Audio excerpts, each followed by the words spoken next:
What's going on, guys? It's your boy JFT, now coming at you with a new type of video. Well, not really a new type of video. It's pretty fucking simple. It's simply an op-ed. If you've ever gone on ESPN and watched any of their takes on all of the other sports, and even some of them are on MMA, where Stephen A. Smith and stuff, they get this on MMA. Usually it's clipped from a longer special where they do debates throughout the show, but in this, since I don't have a professional editing crew and I don't have ESPN and millions of dollars backing me to clip content such as that, we're just going to get a question. I'm going to answer it to the best of my ability. Sometimes it's going to be a little intense. Sometimes I'm going to get a little bit angry, depending on the topic. And most of these questions are come from my Twitter, which you can find here. And the question will just pop up, and we'll attempt to answer it. Even Luke Thomas, anybody in MMA, any MMA journalist of higher stature, Ariel Helwani, Luke Thomas, you'll all know what I'm doing here. And it's just they answer a simple question. And today the question is, has Jorge Masvidal skipped the line, quote, skipped the line at welterweight? Now, the answer to this question, to me, I'm the biggest Colby Covington fan. I think that he's putting a character into MMA. Sometimes he gets a little bit past the line, the line that's there when you're questioning something. He said something about a disease. It goes over the line sometimes, but you know what he's trying to do? He's trying to sell fights, and it's a gimmick, basically.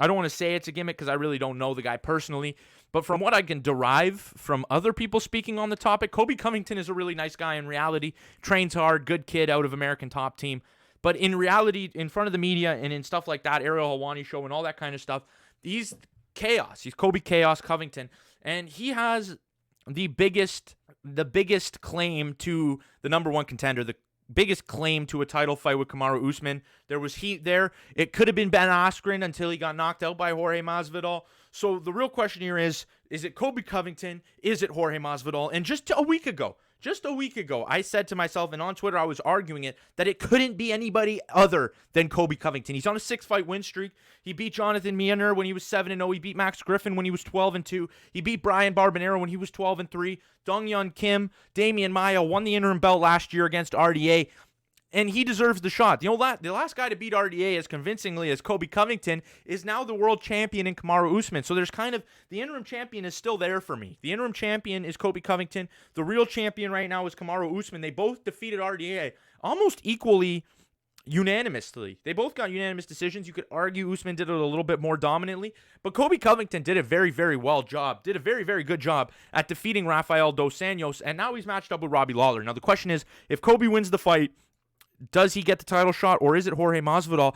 And the answer to the question is, remarkably, for a guy that's 2-2 in his last 4 or 3-5 in his last 5, my answer is Jorge Masvidal. Now, the real reason I'm giving it to Jorge Masvidal, the simple reason I'm giving it to Jorge Masvidal, is he's peaking his popularity right now. If they ran Colby Covington and Robbie Lawler at this exact moment, if they ran those two at this moment right now, it would be I don't want to say just as big, because Jorge Masvidal is at a point of peak popularity, to the point where I'm sitting in a classroom at a university and people are patting me on the back telling me, did you see that knee? Did you see that knee? Friends that don't even watch MMA are coming up to me and asking me that question. So Jorge is in the casual media right now. He's one of the casuals fans. So if they ran Usman and Jorge to headline a pay-per-view, that's a hype fight. If they ran Conor McGregor, which I don't want to see, versus Jorge Masvidal, that would be a hype fight. And then there's Colby Covington, who's created this character that's never going to go away. He's going to be this guy. He's going to be that guy until he wins a world title, or until he makes a lot of money, because it has worked for him. It personally has worked for him. If you go look at people reacting to some of the things Colby Covington says, it's all hate. It's all bad. Nobody's going to come up to you and say this character is a good guy. He's the bad guy in all of these situations. And he's doing a damn good job, because that's what he wants. That's the reaction he wants from you. So if you're saying, fuck you, Colby, I'm happy you're not getting a title shot, you're getting what you deserve when you don't get a title shot, Colby's sitting there like, Dana, pay me more money. I'm doing my damn job. But Jorge Masvidal, who drops the 3-piece in a soda, he's applying to a whole lot of people right now. Jorge Masvidal is at the peak of his popularity, and you got to run it as soon as possible. That's got to be the fight that's made like within the end of this year. December, September, October, November, any of those months, they need to headline a card with Jorge Masvidal and Kamaru Usman, because if Jorge Masvidal wins that fight, if you look at the levels of popularity right now, I think Israel Adesanya is up there if he is to beat Robert Whittaker to a casual fan. He's got all the interviews on Complex, stuff like that. I was talking about him months ago. And if he gets a world title, then he could be up there. You have Conor McGregor, obviously. If he steps in the octagon, he's the most popular guy in MMA. I think Daniel Cormier is doing a very, very good job at blurring the lines between casual and hardcore MMA fans. So I think that there's a lot of fans on his back. You have Khabib Nurmagomedov with his win over Conor McGregor. I think he has a good popularity right now. And Tony Ferguson. Any of those guys are going to put on a good fight. Any of those guys, if you go up to somebody who has any idea about MMA, any idea about combat sports, and you say those names, they're going to recognize who you're speaking about, and they're going to say, yeah. And they might even know when they're fighting next. Like, people know that Khabib is fighting Dustin Poirier next. And Jorge Masvidal is in that fine gap, and he might be able to propel himself to one below Conor McGregor if he was to win the world title over Kamaru Usman. It's just at that point right now, if you look at the opponents, the last two opponents that Jorge has faced, they combined for a record of 36-1-1. Ben Askren, 19-0.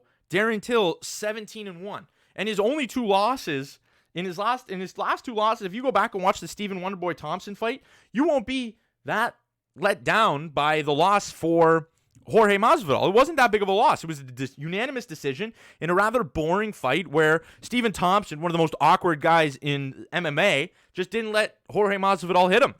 And then the loss to Damian Maia, you could really easily argue that fight should have went the way of Jorge Masvidal. A lot of Jorge Masvidal's you could argue the other way. You could argue the Al Iaquinto fight went Jorge Masvidal's way.